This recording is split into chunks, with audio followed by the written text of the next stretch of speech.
Digital media संपादक पत्रकार संघटनेच्या वतीने पंढरपूर येथे काँग्रेसचे माजी केंद्रीय गृहमंत्री सुशीलकुमार शिंदे यांच्या वार्तालाप कार्यक्रमाचे आयोजन करण्यात आले होते। यावेळी संघटनेचे संस्थापक अध्यक्ष राजा माने, राज्य कार्यकारिणीचे सतीश सावंत, जिल्हाध्यक्ष प्रवीण नागणे यांच्यासह सोलापूर शहर जिल्ह्यातील संघटनेचे पदाधिकारी मोठ्या संख्येने उपस्थित होते। याप्रसंगी सुशीलकुमार शिंदे यांना प्रणिती शिंदे यांना राज्याचा मुख्यमंत्री म्हणून पाहायला आवडेल का असा प्रश्न केला असता मी प्रणितीकडे मुख्यमंत्री म्हणून कधीच पाहिले नाही। ती पहिल्या निवडणुकीत विजयी झाली।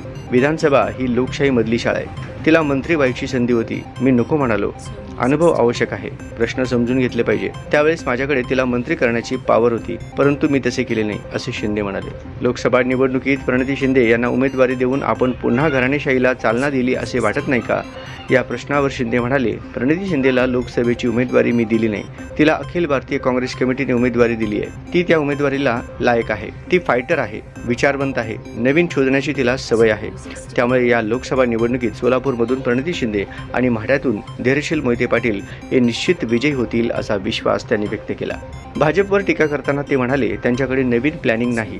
2014 साली सोलापुरातील कपड्याचे देशातील मिलिटरीला ड्रेस शिवण्याची घोषणा मोदी यांनी केली होती, परंतु 10 वर्षात त्यांनी काही केले नाही। त्यामुळे सोलापुरातला हँडलूम व्यवसाय बसून नाही। जेव्हा गॅरंटी म्हणतो तेव्हा ती संपली असते। 10 वर्षात काय केले असा सवाल करत त्यांच्याकडे सध्या कोणतेही मुद्दे नाहीत, केवळ हिंदुत्ववादी विचार घेऊन बोलतात। इतर समाजाचा विचार का करीत नाहीत? पंतप्रधान हा सर्वांचा असतो।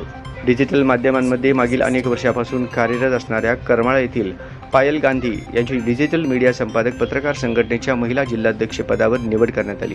तसेच राजाराम मस्के यांची या संपादक पत्रकार संघटनेच्या सोलापूर जिल्हा संघटकपदी निवड करण्यात आली असून ज्येष्ठ नेते सुशीलकुमार शिंदे यांच्या हस्ते व संघटनेचे अध्यक्ष राजा माने यांच्या उपस्थितीत नियुक्ती पत्र देऊन सत्कार करण्यात आला।